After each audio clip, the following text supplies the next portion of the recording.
হাজারো শিল্পের এক জাদুঘর, নাম আতেনেউম, যেখানে শত শত বছরের টাইম ট্রাভেল। দর্শনার্থীরা এখানে ফিনল্যান্ডের আত্মাকে খুঁজে পান তুলির আঁচড়ে। কেবল শিল্পপ্রেমীই নয়, যে কাউকেই মোহিত করে এই শিল্পকেন্দ্র।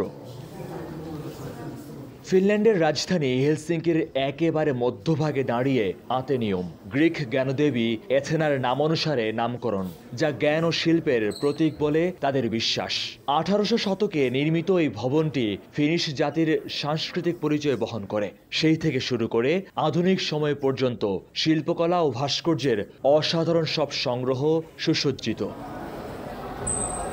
ফিনল্যান্ডের কৃষি, অর্থনীতি ও রাষ্ট্র ব্যবস্থার সব ইতিহাস ফুটে আছে এখানে। স্থান পেয়েছে দেশের বিখ্যাত শিল্পী আক্সেলি গাল্লেন কাল্লেলা ও আলবার্ট এডেলফেন্ট সহ অসংখ্য গুণী শিল্পীর অমূল্য সৃষ্টি। পাশাপাশি ইউরোপের সেরা শিল্পীদের কাজও আছে প্রদর্শনীতে।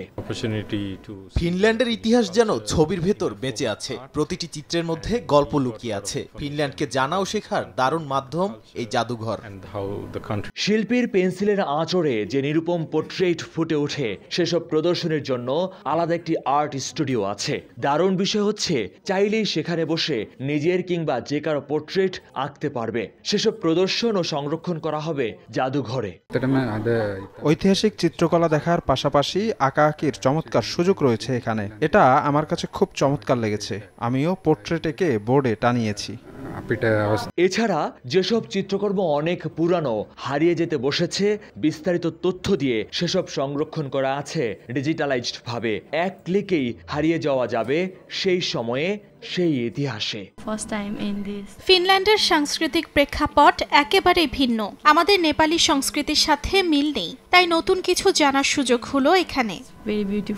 প্রজন্ম থেকে প্রজন্মান্তরে শিল্পের সেতু বন্ধন করা এই জাদুঘর নির্মিত হয় 1887 সালে।